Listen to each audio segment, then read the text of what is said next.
쳐다보느냐? 너희 가운데서 하늘로 올려지신 이 예수는 하늘로 가심을 본 그대로 오시리라 하였느니라. 아멘. 아멘. 자, 오늘 우리가 이 본문을 가지고 은혜를 나누고자 하는 제목은요, 예수의 증인이라는 제목으로 함께 은혜를 나누고자 합니다. 말씀을 시작하기 앞서 여러분들 올해 우리가 추구하는 교회 표어가 뭔지 아십니까? 제가 계속 광고하죠. 성령의 위로로 성장하는 교회. 이렇게 지금 저희가 교회 표어를 잡았는데요. 여러분들 성경의 누가복음에 보면요, 예수님께서 광야로 시험을 받으러 가시는데 누구에게 이끌려 가는 줄 아십니까? 성령에 이끌려 시험을 받으러 간다고 합니다. 이 말인즉슨 성령이 충만할 때 시험들이 찾아오는 거지, 성령이 충만하지 않으면 이게 시험인지 아닌지 분간도 되지 않아요. 이런즉슨 교회 다 이제 목회자가 교회 방향성을 정하고 성령의 위로로 우리가 세워져 가는 교회다 보니 성령의 위로로 세워지기 전에 누가 먼저 틈탈 것 같아요? 마귀가 틈타서 무너지게 하는 거예요. 그러니까 여러분들 중심 가운데 더욱더 하나님 앞에 바로 서 있어야 됩니다. 그리고 중심을 단단히 붙잡으셔야지 여러분들이 한순간에 나는 견고한 것 같아, 나는 별일 없어 라고 지내다가는 베드로서에 보면은 우는 사자와 같이 찾아다녀요. 사단은요, 집어삼킵니다. 목회자도 안전하지 않아요. 든든하게 서가는 것처럼 보일진 모르겠지만 저 역시도 많이 이제 흔들릴 때가 있습니다. 그러나 우리가 중요한 건 무릎으로 나아가야 되는 거예요. 무릎으로 사는 그리스도인들이고, 무릎을 통해 말씀을 보고 또 기도로 나아갈 때 하나님께서 우리의 교포대로 성령의 위로로 그 수가 증가하여 우리가 정말 이곳에서 많은 영혼들이 함께 즐거이 예배드리는 날이 올 줄 믿습니다. 아시겠죠? 자, 그러기 위해서 이제 오늘 본문의 예수의 증인인데, 누가는요, 여러분들 어떠한 분명한 의도를 가지고 사도행전을 서술했는데요. 우리는 사도행전을 읽다 보면요, 예수님께서 제자들에게 남기신 어떤 숙제를 계속 보게 되고, 이것을 묵상하면서 누가가 지금 사도행전을 기록한 그 의도를 충분히 파악할 수 있게 됩니다. 그리고 그럴 것이 누가는요, 복음을 위해 부른 모든 성도들이 결국엔 누구를 하나님의 동역자로 세워졌음을요, 사도행전에 계속해서 곳곳에 기록하고 있기 때문이에요. 그러나 여러분들, 하나님의 동역자가 되는 것은 말처럼 쉬운 것은 아닙니다. 예수님께서 말씀하신 약속한 것을 우리가 반드시 받아야 하는데요, 하나님의 동역자가 되기 위해서는 반드시, 이거는 조건부가 아닙니다. 반드시 이것을 받아야 합니다. 그게 뭐예요? 성령이에요. 성령. 그런데 여기서 정말 흥미로운 것은 예수님께서 약속하신 것을 기다리라고 하는 그 말씀을요, 제자들이 오해하며 엉뚱한 의미로 받아들입니다. 그리고 자신들의 처지를 걱정하면서 오해에서 비롯된 그 질문들을 다시 예수님께 던지는데요. 본문 6절 말씀을 한번 볼게요. 화면을 참조해 주세요. 그들이 모였을 때 예수께 여쭈어 이르되 주께서 이스라엘 나라를 뭐라고요? 회복하심이 이때이니까 하니. 여기서 지금 우리가 특별히 주목해야 할 것은 예수님께 지금 제자들이 무언가를 여쭙고 있는 모습이에요. 근데 여기서 여쭙다라는 그런 원어로 보면요, 에로타오, 즉 묻다, 요청하다, 정보를 구하다, 뭐 이런 의미예요. 그런데 지금 이들이 예수님께 던지고 있는 여쭙는 거는요, 단순한 질문을 던지고 있는 것이 아닙니다. 이들은요, 지금 너무 간절한 마음과 급박한 태도로 예수님께 지금 묻고 있는 거예요. 왜냐하면요, 이들의 상황이 그렇게 그닥 좋지 않은 상황이었기 때문입니다. 지난번에도 우리가 마가복음 강해를 하면서 쭉 살펴봤지만 예수님이 지금 종교 지도자들에게 의해서 어떻게 된 거예요? 고난을 계속해서 받다가 십자가에 죽으심을 당하게 되죠. 그리고 그 십자가에서 처형을 당하자마자 어떻게 된 거예요? 예수님께서 다시 부활한 거예요. 그럼 여러분들, 부활한 예수가 또 살아났다는 얘기를 들으면 어떻게 하겠어요? 종교 지도자들 입장에서 다시 잡아 죽여야 되는 거예요. 지금 쫓아가 가지고. 그리고 그 예수를 추종하는 모든 사람들도 어떻게 해야 되는 거예요? 잡아 죽여야 되는 거예요. 종교 지도자들 입장에서는. 왜냐? 유대교를 넘어서려고 하니까요. 근데 예수님은 죽었다 치지만 이제는 그 예수님을 추종하는 제자들이 있었으니 그 제자들을 붙잡으려고 종교 지도자들이 혈안이 되어 있는데 이제는 누구 차례였겠습니까? 바로 제자들의 차례였던 거예요. 그러니 그들이 지금 급한 마음으로 예수님께 지금 묻고 있는 거예요. 주여, 주께서 지금 이스라엘을 회복하는 그때가 지금 이때입니까? 라고 묻고 있는 겁니다. 즉 제자들은요, 자신들이 종교 지도자들에게 붙잡히게 되면 자신들이 죽게 되니 자신들의 안위와 더불어서 어떠한 목적을 가지고 지금 예수님께 질문을 하고 있는 겁니다. 그래서 그 질문을 하면서 그 안에 어떤 의미까지 더불어 넣는 것이냐? 이스라엘이 회복되는 시기가 지금입니까? 라고 묻고 있는 것이죠. 그리고 제자들이 지금 여러분들 예수님께 회복하심이 이때이니까 라고 질문하는 것을 바르게 이해하려면요, 우리가 그 당시 문화와 상황을 반드시 이해하고 있어야 합니다. 여기서 제자들이 말하는 것은 치유되거나 새로운 의미로서 회복을 얘기하는 게 아닙니다. 여기서 제자들이 말한 회복은요, 언어로 아포카디스템이라고 말하는데요, 쉽게 말해서 되돌리다 혹은 원래대로 돌려놓다라는 그런 의미예요. 즉 어떤 식으로 지금 제자들이 예수님께 묻고 있는 거냐? 회복되는 때가 이때입니까? 라고 묻는 거든요, 그들이 어떠한 꼭지점을 역사적으로 찍어놨다라는 거예요. 그 꼭지점이 어디냐? 다윗의 영광. 즉 다윗이 다스리고 있던 그 시대로 돌아가는 그때를 지금 되돌려 놓는 것입니까? 라고 지금 제자들이 예수님께 묻고 있던 겁니다. 즉 예수님이 말씀하신 그 의미를요, 지금 이렇게 이해하고 있는 거예요. 쉽게 말해서 예수님, 언제 로마로부터 독립하는 겁니까? 언제 로마로부터 우리가 해방되어 가는 겁니까? 라고 묻고 있는 거고요. 예수님이 말씀하신 그 약속에 대한 의미를요, 이스라엘의 독립과 해방에 대한 문제로 오해하고 있던 거예요. 그런데 여러분들 제자들이요, 가만 보면요, 이렇게 또 오해할 수밖에 없는 그런 상황에 처해져 있었습니다. 왜냐하면요, 이스라엘의 역사를 꾸준히 계속 들어가서 보면 어떤 일이 있었냐면요, 그동안 외부로부터 많은 침략을 정말 많이 받아왔고, 그리고 다른 나라에 의해서 지배를 당하며 멸망을 당했기 때문인데요, 실제로 그들은요, 긴 세월 동안 아수르, 바벨론, 페르시아, 로마 제국에 의해서 지배당하는 나라의 삶을 살아왔습니다. 즉 쉽게 말해서 식민지 생활을 해왔던 거예요. 그래서 그 당시 이스라엘 백성들은요, 어떤 마음을 가지고 있었냐? 모두 하나같이 자신들의 이스라엘이라는 나라가 해방되기를 되게 원했다라는 거예요. 그러면은 모든 민족이 그런 마음을 갖고 있었으니 제자들도 마찬가지였다라는 겁니다. 그래서 제자들은요, 예수님을 따라다니면서, 즉 12제자로서 따라다니고 그 많은 제자들을 따라다니면서 어떤 거를 걸었던 거예요? 기대와 염원을 걸었던 거예요. 주께서 이스라엘을 회복시키기 위한 것은 분명할 거야. 예수님께서 분명히 우리를 이스라엘 영광으로부터 돌려주실 거야 라는 그런 기대와 염원을 가지고 예수님을 따라갔던 겁니다. 그리고 때마침 예수님께서요, 지금 어떻게 한 거예요? 십자가라는 처형을 당하고 죽음에서부터 부활하신 뒤 그들에게 지금 이렇게 얘기를 하는 거예요. 야, 너희는 예루살렘으로부터 약속한 것을 기다려. 그러니 이들이 듣고 나서 그것을 기다리면 어떤 거예요? 주님께서 이 나라를 이스라엘의 과거의 영광으로 돌려놓으시는 겁니까?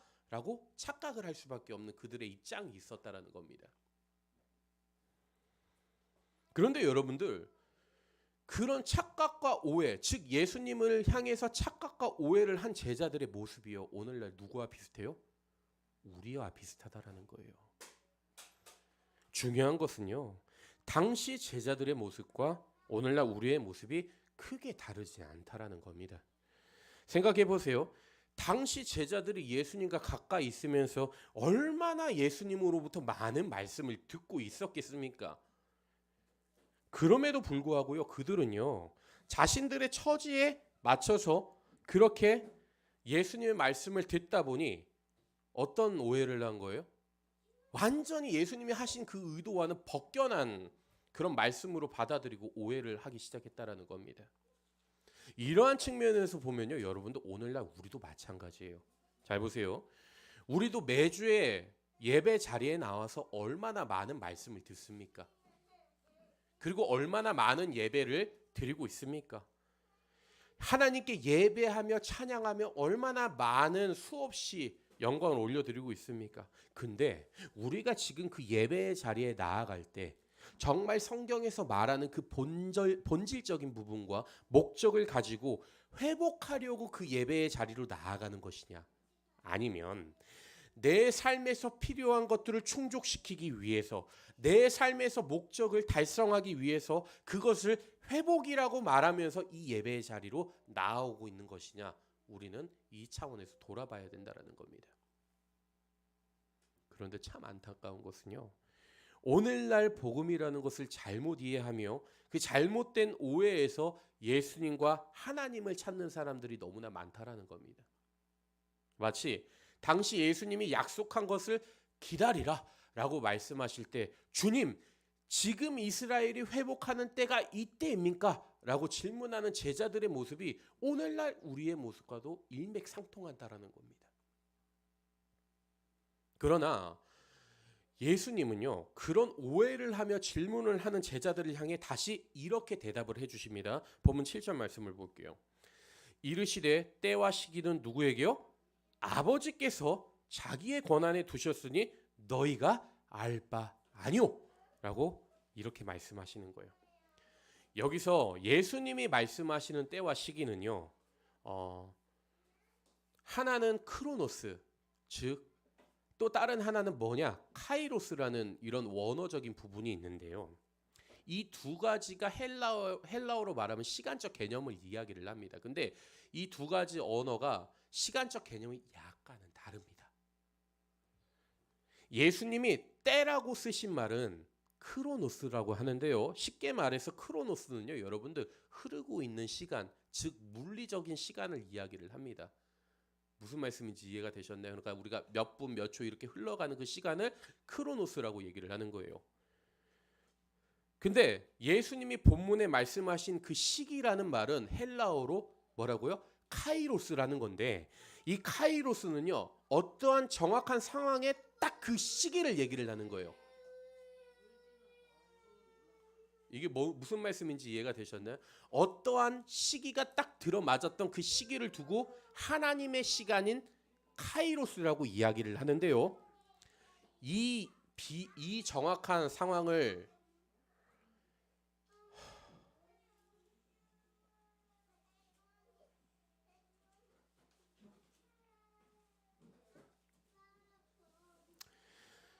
죄송합니다.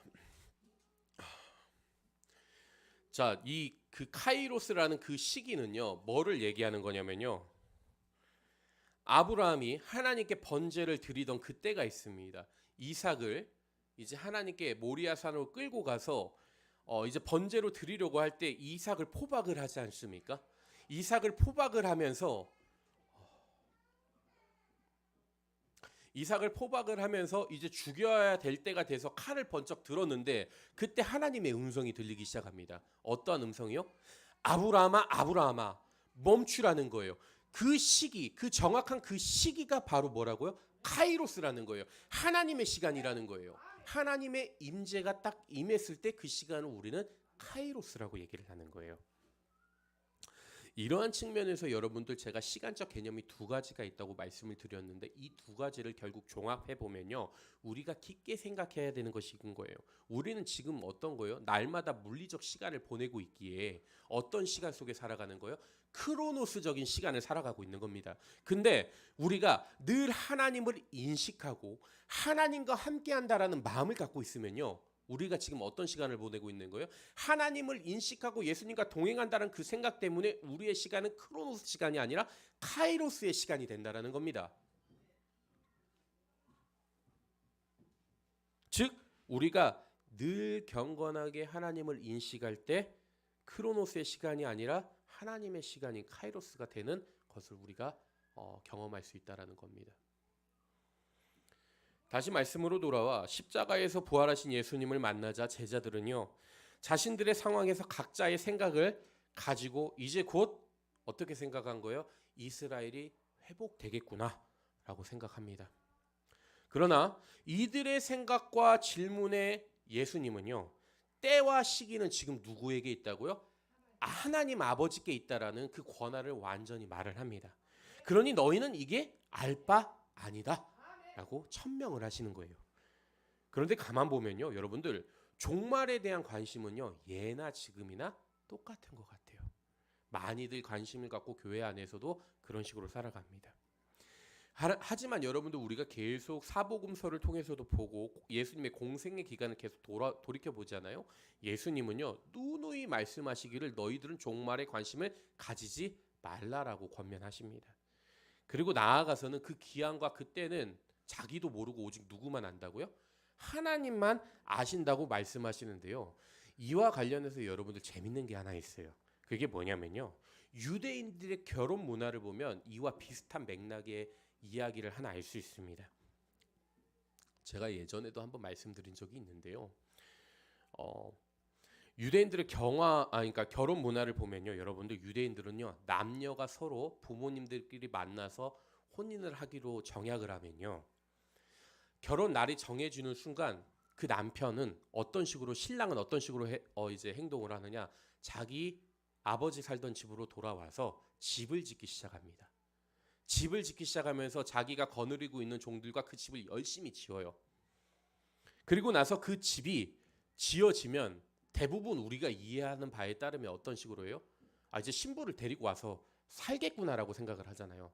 근데 그 집이 건축이 다 되었을 때 신랑이 그 건축에 대한 완성도를 보는 게 아니라 누가 보는 줄 아십니까? 신랑의 아버지가 결정을 한대요. 이해되셨나요? 신랑은 열심히 집을 지어도 결국에는 아버지가 집을 다시 지으라고 하면요, 다시 지어야 되는 거예요, 신랑이. 근데 아버지가 야, 이쯤이면 됐어, 너 와서 신부랑 데리고 살아도 될 것 같아 라고 하면은 그제서야 신부 집에 가서 신부를 데리고 와서 신랑과 그 집에 같이 살 수 있게 되는 게 바로 유대인의 결혼 문화라고 합니다. 그래서 그 부분을 두고 예수님이 요한복음 14장 1절에서 3절까지 이렇게 말씀하시는 거예요. 화면을 한번 참조해 주세요. 너희는 마음에 근심하지 말라. 하나님을 믿으니 또 나를 믿으라. 내 아버지 집에 거할 곳이 많도다. 그렇지 않으면 너희에게 일렀으리라. 내가 너희를 위하여 거처를 뭐라고요? 예비하러 가노니 가서 너희를 위하여 거처를 예비하면 내가 다시 와서 너희를 내게로 영접하여 나 있는 곳에 너희도 있게 하리라. 즉 예수님께서 거처를 예비하러 천국에 가신다라는 거예요. 근데 그 시기는 누구에게 있다고요? 하나님이 결정을 하셔야 된다라는 거예요. 그때 예수님이 비로소 이 땅 가운데 다시 오신다라는 겁니다. 그리고 신부된 교회와 모든 성도는 그때야 비로소 천국에서 우리가 집에서 같이 지낼 수 있게 된다라는 것이죠.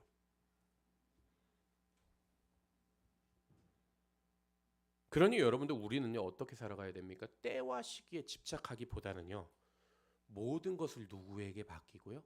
하나님께 맡기고 그저 복음의 증인으로서 열심히 이 세상을 살아가면 됩니다. 그래서 예수님은 오늘 본문 7절에서 지금 때와 시기는 누구의 권한이라고 말씀하는 거라고요? 하나님의 권한이다 라고 말씀하신 겁니다. 그리고 이어서 본문 8절을 보면 예수님은 이렇게 말씀하시는데요. 8절 말씀을 한번 볼게요. 화면을 참조해 주세요. 오직 성령이 너희에게 임하시면 너희가 권능을 받고 예루살렘과 온 유대와 사마리아와 땅끝까지 이르러 내 증인이 되리라 하시니라. 이 구절에서 여러분들 우리가 특별히 주목해야 될 단어가 뭐냐면요, 성령이 임하면 지금 뭐를 받는다고요? 권능을 받는다라고 해요. 근데 여기서 이 권능이 헬라어로 번역하면요, 두나미스라는 거예요. 두나미스. 이해되셨나요? 근데 이 두나미스라는 단어가 영어로 어떠한 파생어를 만들게 되냐면요, 다이나마이트, 다이나믹이랑 다이나마이트라는 영어를 파생시킵니다. 즉 다이나마이트라고 하면 여러분들 어떤 거예요? 폭탄이에요. 어떤 빵 터지는 거예요. 즉 성령이 내 안에 임하게 되면요, 내 자아가 완전히 산상조각 날 정도로 다이나믹하게 뻥 터지는 겁니다. 그럼 내 자아는 완전히 어떻게 되는 거예요? 없어지게 되는 거예요. 성령으로 가득 찰 수밖에 없다라는 겁니다. 그러니 이 권능이 내 안에 들어오게 되면 어떻게 되는 거예요? 내 자아는 완전히 부서져 버리고 없어질 수밖에 없다라는 겁니다. 그래서 성령의 권능이 임하면요, 역동적인 삶이 되는 것이고 성령에 이끌리면 다이나믹한 삶이 되는 거예요. 그래서 성령을 받은 사람이 몇 명 안 되지만 그런 사람이 교회 안에 있잖아요. 그 교회는요, 완전히 뒤집어지고 놀라운 역사가 일어날 수밖에 없는 겁니다. 근데 만약 교회 안에 성령 충만한 사람이 없고 권능을 받은 사람이 없다면 그 교회는 어떤 곳이 되겠습니까? 말씀을 들어도 감흥이 없는 거예요. 어떤 일을 하고 싶지도 않은 거예요. 그냥 신앙생활이 내 인생의 발목을 잡고 있는 거라고 생각을 하게 됩니다. 그래서 교회에 와도 항상 어떤 말을 하는 거예요? 부정적인 말과 비판적인 말들을 쏟아내는 거예요. 그러다가 지치게 되면요, 힘이 완전히 빠지게 되니까 어떻게 되는 거예요? 신앙생활조차도 완전히 버려버리게 되는, 내던져버리게 되는 그런 상황에 이르게 되는 겁니다. 반대로요, 여러분들, 성령 충만한 삶은 다른 거예요. 겉으로 신앙생활을 하는 척이 아니라 정말로 성령에 의지하며 살아갑니다. 그러니 완전히 달라진 신앙생활을 하게 되는 것이고, 어떠한 것을 봤을 때 비전을 보는 거예요. 제가 어제 여기 앞에 앉아 있는 한 이제 박한길 청년과 대화를 하면서 이 친구가 그러는 거예요. 목사님, 제가 수요일 날 목사님네 교회에서 같이 식사를 하고 같이 교회에 왔는데 저는 그게 너무 즐거웠어요. 그래서 한편으로 그런 생각이 들어요. 목사님, 저는 교회가 커지지 않고 그렇게 그냥 조금 절제돼서 그 즐거운 상황만 내가 누렸으면 좋겠어요라고 그렇게 고백을 하더라고요. 그게 너무 좋았대요. 경험해보지 못한 뭔가 새로운 감정을 저한테 주더래요. 근데 그때 우리 홍 집사님은 좋아갖고 막 이제 교회를 위해서 무엇을 해야겠다라는 마음을 먹기 시작하는 거예요. 본인이 주는 생각이 아니라 어린아이처럼 신나갖고 무언가를 비전을 계속 꿈꿔 나가더라고요. 유초로 집사님도 찬양단에 대해서 고민하고 어떻게 세워나갈 건지에 대한 것들 건강하게 아이들과 대화하더라고요. 이게 누가 주시는 마음이라고요? 성령 하나님께서 기대를 주시는 마음이라고. 근데 내가 어제 그런 한결 씨한테 얘기를 했어요. 한결 씨, 나는 그 자리에 주축이 돼서 사람들을 불러 모았고 같이 그렇게 식사를 해서 기쁜 자리가 돼서 하나님이 주시는 우리가 평화가 기쁨을 누렸다면, 이제는 내가 있어서 여러분들이 그 자리를 누리는 게 아니라 여러분들이 각자 그 자리에 앉아서 주위에 8명, 9명을 애워싸고 그런 상황을 만들어 가야 돼요. 그게 바로 성령의 사람입니다 라는 것을 제가 어제 넌지시 얘기를 해줬어요. 그랬더니 이해하더라고요. 저희 여러분들, 참소망교회가 박은구 목사가 개척했다 그래서 제 중심으로 모인 건 맞아요. 그러나 여러분들이 이제는 성령이 여러분들에게도 완전히 임하게 되면 여러분들 안에서의 자아가 터지는 겁니다. 성령의 권능이 임하면 여러분들의 자아가 무너지고 그 가운데서 성령 하나님이 일하니까 교회를 생각하면 어떻게 해야 될 건지 마음이 잡히기 시작되는 거예요.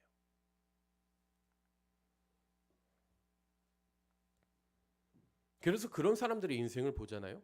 그런 사람들은요, 조그마한 말씀을 뿌려줘도요, 내게 하나님이 하시는 말씀이구나 라고 생각을 하면 눈빛이 달라지고 생각이 달라지면서 삶의 말씀을 계속 적용하면서 살아가는 겁니다.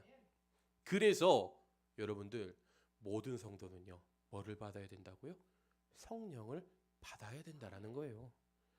기름 부음이 있어야 됩니다. 이 기름 부음이 없으면 자기 의지로 신앙생활하게 되는 것이고, 자기 힘으로 신앙생활하게 되는 것이고, 세상적인 것들과 세상적인 지식들이 내 삶에 섞이고 그것들이 대충 신앙생활하면서 귀로 들은 것들과 믹스가 되는 거예요. 혼합이 되면서 모양은 그럴싸한 그리스도인들이 되고 마는 거예요. 그래서일까요? 사도 바울이요, 그런 사람들을 조심하라고, 경계하라고 권면을 합니다. 그 말씀이 디모데후서 3장 5절에 있습니다. 말씀을 한번 볼게요. 경건의 모양은 있으나 경건의 능력은 부인하니 이 같은 자들에게서 내가 돌아서라. 그러나 여러분들, 성령을 받은 사람의 생각은 다르고 시야도 다릅니다. 어떤 일이든 주의 영광을 위해 살아가고 그가 속한 모든 곳에서 합력하여 선을 이뤄 나갑니다. 단순히 나 혼자 모든 것을 할 수 있다라고 여기는 것이 아니라 내가 아닌 교회 공동체를 생각하며 세워나가더라고요. 제가 든든한 두 가정 가운데 또 세 가정이죠. 교회 기둥처럼 세워져 있으니 우리 교회가 기둥이 되는 거예요. 근데 저분들도 아세요. 제가 교회에 욕심이 없다라는 걸 아는 것 같으세요. 어떠한 의견을 내면 제가 한 번도 거절한 적이 없어요. 그냥 집사님들 알아서 하세요. 집사님들이 교회 이끌어 가시는 거죠. 근데 목회자가 자기 능력과 의지와 생각대로 교회로 계속 끌고 가다 보면요, 그냥 상처만 남는 거예요, 결국엔. 그래서 저는 그걸 아니까 정말 말씀에 정말 어긋나는 행동을 했을 때만 제가 비로소 딱 굳건히 서고 그거는 아닙니다 라고 제가 얘기를 할 때가 있을 겁니다. 근데 아직까지는 우리 집사님들이 그래도 성령에 붙들려 사시는 것 같아요. 되도록이면 더욱더 하나 되고 그렇게 마음으로 나가시는 것 같으니 말이죠. 어찌됐든 성령에 붙들린 사람들은 예수의 증인이 되고 뭐를 해나간다고요? 교회 공동체를 세워 나간다는 것이죠. 그리고 계속해서 여러분들 우리가 본문 8절을 보면요, 성령이 임하시면 우리가 지금 권능을 받고 어떻게 된다라는 거예요? 예루살렘과 온 유대와 사마리아 땅끝까지 이르러 지금 뭐가 된다고요? 내 증인이 된다라고 얘기를 하셔요.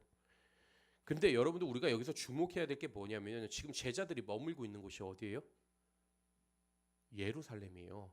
지금 예루살렘에서 예수님께서 기다리라 그랬잖아요. 이거 받을 때까지, 성령 받을 때까지 기다리라 그랬죠. 그럼 예루살렘에 지금 제자들이 머물고 있는 거잖아요. 여러분들 이 부분에 우리가 주목해야 되는 거예요. 우리는 때때로 생각하면서요, 멀리 선교를 나가야지만 예수님의 증인이 되고 그게 바로 선교라고 생각하는 경우가 있습니다. 그런데 아니에요. 말씀을 보세요.